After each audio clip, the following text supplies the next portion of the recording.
Bharatiya Janata party का कहना है कि सेंटर के इलेक्शंस के साथ जम्मू कश्मीर में जो स्टेट असेंबली इलेक्शंस हैं वो 2019 में एक साथ होने चाहिए।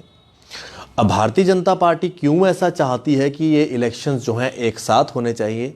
हालांकि हमारे सूत्रों से खबर ये भी है कि भारतीय जनता पार्टी ये नहीं चाहती कि इलेक्शन जो है सेंटर के साथ हों, क्योंकि शायद उनको ऐसा लग रहा है कि सेंटर में अगर मोदी सरकार फिर से आ जाती है तो कुछ थोड़े से और रुके हुए काम को वो जो है पूरी तरह से यहाँ पर शुरू करवा दें, ताकि 3-4 महीने के बीच में जो है और उसके बाद जब असेंबली के इलेक्शन होते हैं तो लोग जो हैं भारतीय जनता पार्टी को वोट दें। लेकिन कल स्टेट प्रधान ने ये कहा है कि वो चाहते हैं कि दोनों इलेक्शन एक साथ होने चाहिए। इसी सब पे बात करने के लिए मौजूद है हमारे साथ Jammu Kashmir national panthers party के चेयरमैन हर्षदेव सिंह जी। हर्ष जी, आपका बहुत बहुत स्वागत है। हर्ष जी, भारतीय जनता पार्टी का कहना है कि इकट्ठे इलेक्शन होने चाहिए, क्या कहना है आपका? देखिए, कभी वो कहते हैं कि इकट्ठे इलेक्शन होने चाहिए, कभी वो कहते हैं कि पार्लियामेंट के बाद होने चाहिए। यानी पार्लियामेंट से पहले वो इलेक्शन नहीं करवाना चाहते हैं। हालांकि इलेक्शन होने चाहिए और पहले होने चाहिए, क्योंकि 6 महीने जो है वो गवर्नर रूल रहा, उसके बाद प्रेसिडेंट रूल जो है वो चल रहा है। और प्रेसिडेंट रूल जो है वो बहुत ही एक्सट्रीम एक्सीजेंसी में होता है, जब कोई बहुत ही ख़राब हालात हों और इलेक्शन होने की कोई संभावना ना हो, उस वक़्त राष्ट्रपति शासन का सहारा लिया जाता है। जैसे 96 से पहले जो राष्ट्रपति शासन लगा था, 89-90 में जब लगा, उस वक़्त मिलिटेंसी की वजह से और पाकिस्तान का इतना ज़्यादा दखल अंदाज़ी यहाँ थी, इतनी इन्फिल्ट्रेशन थी कि हालात जो है वो बेकाबू हो चुके थे। तो उस वक़्त इसीलिए जो है वो राष्ट्रपति शासन जो है वो लगाया गया था। लेकिन आज की तारीख में राष्ट्रपति लगाने की कोई तुक नहीं बनती है संविधान के मुताबिक, अगर हम देखें, क्योंकि जमहूरी निज़ाम को संविधान के मुताबिक जल्द से जल्द जो है वो रिस्टोर किया जाना चाहिए। लेकिन आज भी आप जो है वो राष्ट्रपति शासन लगा रहे हैं जम्मू कश्मीर में, तो ये बड़ा अजीबोगरीब है। और कोई भी जो है लॉ नोइंग आदमी है, जो कॉन्स्टिट्यूशन को जानता है और जमहूरियत में जो आदमी विश्वास रखते हैं, वो इस जो आदेश को जो है वो ये चाहेंगे कि जल्द से जल्द जो है वो रोल बैक किया जाए, प्रेसिडेंशियल जो है रूल को ख़त्म किया जाए और रियासत के अंदर जो है वो चुनी हुई सरकार लोगों की हो, संविधान के मुताबिक हो। लेकिन अब भारतीय जनता पार्टी ये समझती है कि सरकार चली गई है और उनकी साख गिर रही है, और 5 स्टेटों में जो नतीजे आए हैं उनका भी जो है लोगों का रुझान भारतीय जनता पार्टी के खिलाफ जो है वो लग रहा है। तो वो चाहते हैं कि पहले पार्लियामेंट की इलेक्शन हो और पार्लियामेंट में मोदी जी के नाम पर जब वोट आएगा तो उसका फ़ायदा जो है वो उनको भी मिल सके। उससे पहले वो इलेक्शन करवाने के हक़ में नहीं है।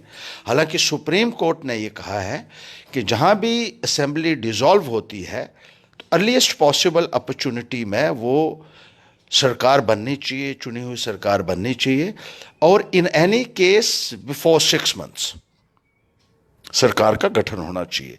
यानी कि 20 मई से पहले पहले सरकार जम्मू कश्मीर में सुप्रीम कोर्ट के आदेश के मुताबिक जो है वो बननी चाहिए। लेकिन यहाँ आप देखते हैं कि सुप्रीम कोर्ट के ऑर्डर को भी डाइल्यूट करने के लिए क्या क्या नहीं किया जाता है। यहाँ बहुत सारे ऐसी उदाहरणें भी आपको यहाँ मिलेंगी कि कोई ना कोई बहाना बना के, एक्सक्यूज़ बना के जो है वो सरकार टाल मटोल करके तो उन चीज़ों को भी जो है वो डिले और डिनाई करने की कोशिश करती है। तो यहाँ ये है कि मोदी जी का नाम किसी तरीके से इस्तेमाल करके अपनी खोई हुई साख को जो है वो पाया जा सके, और उनके नाम पे, जैसे कहते हैं ना, they want to bask in the reflected glory of Modi after the parliamentary elections. जबकि वो कहीं अगर उनका बन जाता है तो उनके नाम पे ही जो है वो वोट मांगेंगे। तो ये उनकी जो है वो कोशिश है, ये उनका प्रयास है, और इसीलिए इन इलेक्शंस की कोई चर्चा नहीं की जा रही है भारतीय जनता पार्टी द्वारा, और इनको लगातार जो है वो आगे ले जाने की बात और कोशिश जो है वो भारतीय जनता पार्टी द्वारा की जा रही है। हर्षी, आज हर एक गवर्नर साहब के डिसीजन का जो है क्रेडिट ले रही है भारतीय जनता पार्टी। क्या ये गवर्नर साहब के डिसीजंस का क्रेडिट लिया जा रहा है या फिर 3.5 साल की अपनी नाकामी को छुपाया जा रहा है? देखिए, बिल्कुल सही है, ये दोनों चीज़ें हैं। एक तो 3.5 साल तक तो भारतीय जनता पार्टी के पास बताने के लिए कुछ भी नहीं है, क्योंकि जो उन्होंने वादे किए लोगों के साथ, बड़े बड़े आश्वासन दिए थे इलेक्शंस के दौरान, बड़े बड़े नारे दिए थे, उनमें से एक भी वादे के ऊपर भारतीय जनता पार्टी जो है वो अमल नहीं कर पाई। लोगों के अंदर बहुत गुस्सा है, मायूसी भी है, और लोगों में इंतज़ार है कि जल्द से जल्द इलेक्शन हो और जो हमारे साथ विश्वासघात एक हुआ है उसका हम जवाब दे सकें। ये लोगों में एक भावना इस वक्त जो है वो घर कर गई है। अब भारतीय जनता पार्टी जो है वो गवर्नर महोदय जो फैसले ले रहे हैं, जैसे आपने कहा, उनका क्रेडिट लेने की कोशिश कर रही है। भाई, जब आप सरकार में थे, जब आपको फैसले लेने थे, तो आप तो कोई फैसला ले नहीं पाए। अब गवर्नर महोदय को क्यों इस्तेमाल कर रहे हो? उनका जो है किए हुए कामों का क्रेडिट लेने की क्यों कोशिश कर रहे हो? आपको खुद करना चाहिए था। जब आपके हाथ में कलम थी तब आपने तो कुछ नहीं किया। लोगों को आपसे बहुत उम्मीदें वाबस्ता थी, वादे आपने किए थे। तो अब आप अगर ये सोचते हैं कि उनके किए हुए कामों का आप ले लें, मुझे नहीं लगता है कि लोग इतने जो है नासमझ होंगे कि वो आपको श्रेय देंगे जो कुछ आज की तारीख में गवर्नर महोदय कर रहे हैं, या जो फैसले आज की तारीख में लिए जा रहे हैं वो गवर्नर महोदय के ही पाले में पड़ेंगे, चाहे वो अच्छे होंगे चाहे वो बुरे होंगे। जहां गवर्नर महोदय का ठीक डिसीजन होगा तो गवर्नर महोदय को लोग जो है वो अप्रिशिएट करेंगे, जहां नहीं होगा तो उसके लिए जो है वो इसी डिस्पेंसेशन को जो है वो उसका जो है खमियाजा भुगतना होगा, यानी उन्हीं को डिस्क्रेडिट भी जाएगा। तो भारतीय जनता पार्टी अगर ये सोचती है कि हमें कोई इसका फ़ायदा हो सकता है, तो मुझे नहीं लगता, वो बहुत बड़ी गलतफहमी में है। सर, सज्जाद लोन का ये कहना है कि वो 87 के 87 सीटों पे इलेक्शन लड़ेंगे, साथ में ना ही वो अलायंस करेंगे किसी भी रीजनल या फिर नेशनल पार्टी के साथ।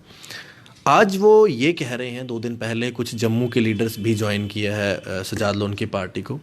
उनका ये कहना है कि जो 87 में रेगिंग हुई थी वही सबसे बड़ा जिम्मेवार हैं आज कश्मीर समस्या की, जिसके अंदर उन्होंने नेशनल कॉन्फ्रेंस और कांग्रेस व पीडीपी को जो है आड़े हाथों लेते हुए कहा है कि ये जो फैमिली डायनेस्टी रूल है इसको ख़त्म करने की ज़रूरत है। लेकिन मेरा सवाल ये है कि अगर कल को सज्जाद लोन को अगर लोग उसकी पार्टी को जितवा के कश्मीर में एक बड़ा मैंडेट भी देते हैं, तो कितना ये साबित हो सकता है कि कल को वो जिस तरह से बाकी पार्टीज़ करते हैं वो नहीं करेंगे, या फिर जम्मू की पार्टी जो भी अलायंस करेगी उनके साथ, कल को ऐसा नहीं ना हो कि फिर से जो नेशनल कॉन्फ्रेंस या पीडीपी जिस तरह की बात करते रहे और उसके बाद अलायंस तोड़ना भी पड़ता है, कि कल को फिर से वो स्थिति ना उत्पन्न हो जाए?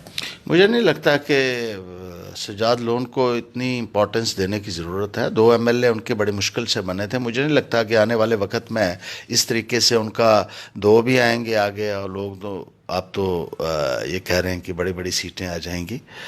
किस लिए वोट देंगे लोग? अगर सज्जाद लोन को वोट दे सकते हैं बीजेपी के साथ जुड़ने के लिए, तो फिर पीडीपी को क्यों नहीं देंगे?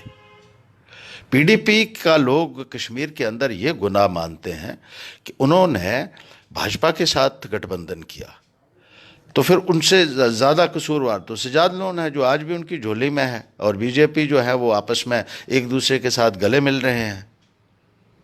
तो मुझे नहीं लगता है, हाँ कोशिश वो ज़रूर करें, लोगों को मिलाए साथ में, लेकिन अगर हम ये कहें कि सज्जाद लोन कोई बहुत बड़ा तीर मार लेंगे, मुझे तो नहीं लगता है इस तरीके से। उनका भी इतिहास जो रहा है, पहले वो प्रो सेपरेटिस्ट एजेंडा को प्रमोट करते रहे हैं, और फिर उन्होंने एकदम से पलटी मारी और बीजेपी के साथ शामिल हो गए। तो लोग बहुत सारी चीज़ें देखते हैं आज की तारीख में जो उन्होंने अपने लोगों के साथ किया है, क्या कहीं उन लोगों को उससे सेटिस्फेक्शन हुई है कि क्या उनके वादों के ऊपर वो खरे उतर सके?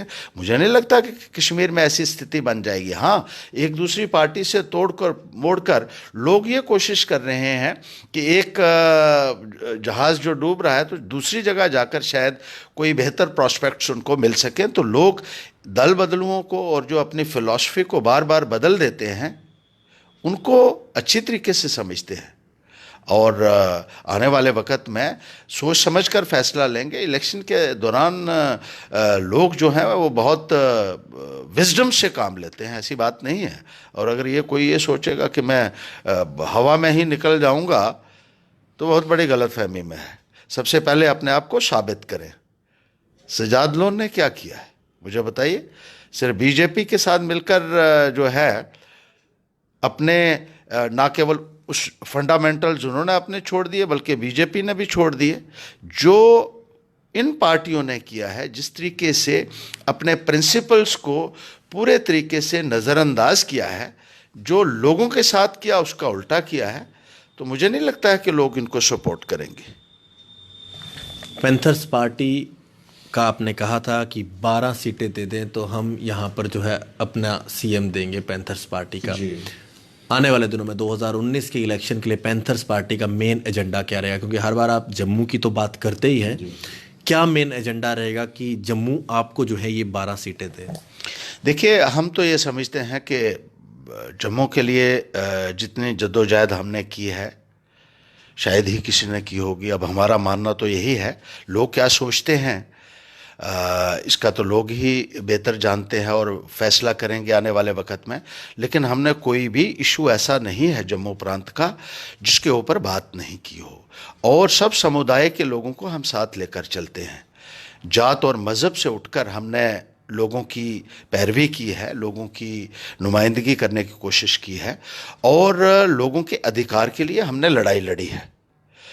पुंछ से लेकर हमारा जो है रामबन, डोडा, किश्तवाड़ तक जो है लोगों के जो मसाइल थे उनको उभारने की कोशिश की है। हर तबके की बात की है, हर फ़िरके की बात की है, हर सेक्शन ऑफ सोसाइटी की बात की है, चाहे वो किसान हैं, चाहे वो ट्रेडर्स हैं, चाहे वो आम नागरिक हैं, चाहे वो मुलाजमीन हैं, चाहे वो अनएम्प्लॉयड हैं, चाहे वो एम्प्लॉइज़ हैं, चाहे वो डेली रेटर्स हैं, कॉन्ट्रेक्चुअल्स हैं। तो कोई ऐसा इशू हमें लगता नहीं है जिसको हमने उभारा ना हो।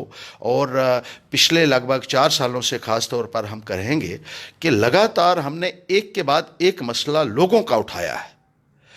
जो ये पॉलिटिकल पार्टीज़ हैं, कांग्रेस तो कहीं हाइबरनेशन में ही चली गई थी पिछले 4 साल। आपको देखा होगा कि कहीं नज़र ही नहीं आए वो, और जो लोगों को उम्मीदें थी उसके ऊपर तो कभी देखा नहीं कि उनको बाहर आते हुए या उनको हाईलाइट करते हुए। भारतीय जनता पार्टी ने पूरे तरीके से सरेंडर किया हुआ था। पीडीपी को भी आपने देख लिया। नेशनल कॉन्फ्रेंस का भी ज़्यादा ज़ोर जो है वो कश्मीर में रहता है, कश्मीर सेंट्रिक पार्टी है। तो जम्मू की कौन सी पार्टी? जम्मू की एक ही पार्टी है जो मान्यता प्राप्त पार्टी है, जो रिकॉग्नाइज्ड पॉलिटिकल पार्टी है, जो लोगों की आज की तारीख में लड़ाई लड़ रही है। और अगर हमारा सहयोग देते हैं, लोग साथ देते हैं, तो यकीनन ही हम उनको निराश नहीं होने देंगे। ये हमें अपने आप पर भरोसा है, विश्वास है। और अगर लोग ठीक समझेंगे, अपना विश्वास हमें जताते हैं, तो हम भी उनके भरोसे को कायम रखेंगे। नेशनल कॉन्फ्रेंस के उमर अब्दुल्ला और फारूक अब्दुल्ला जम्मू से वोट मांग रहे हैं। वहीं उनके एक एमएलसी ये कहते हैं कि अगर नेशनल कॉन्फ्रेंस पावर में आएगी तो वो पहला काम ये करेंगी कि ऑपरेशन ऑल आउट को बंद करेंगे। जम्मू किस तरह से वोट देगा? देखिए, ये भी बात देखने की है, गौर करने की है। लोगों को देखना चाहिए कि ऑपरेशन ऑल आउट जो है वो देश के दुश्मनों के खिलाफ है। वो किसी समुदाय के खिलाफ नहीं है, किसी पार्टी के खिलाफ नहीं है। वो तो उन लोगों के खिलाफ है जो गैर कानूनी तरीके से यहाँ एंटर किए हुए हैं और जम्मू कश्मीर में दहशतगर्दी को बढ़ावा देने की कोशिश कर रहे हैं। ऐसे तत्वों को जो है एलिमिनेट करना बहुत ज़रूरी है अगर हमें जम्मू कश्मीर में अमन और शांति बहाल करनी है। कश्मीर के लोग भी शांति चाहते हैं, कोई नहीं चाहता कि दहशतगर्दी हो, हालात ख़राब हों और एक जो माहौल जो है वो रियासत के अंदर ख़राब हो, जहाँ ना तालीम उनके बच्चे हासिल कर पाएँ, ना उनकी इकानमी आगे ग्रो कर सके।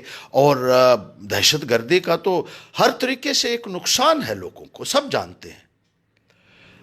तो कश्मीर के लोग भी अमन चाहते हैं, जम्मू के लोग, रियासत के लोग अमन चाहते हैं।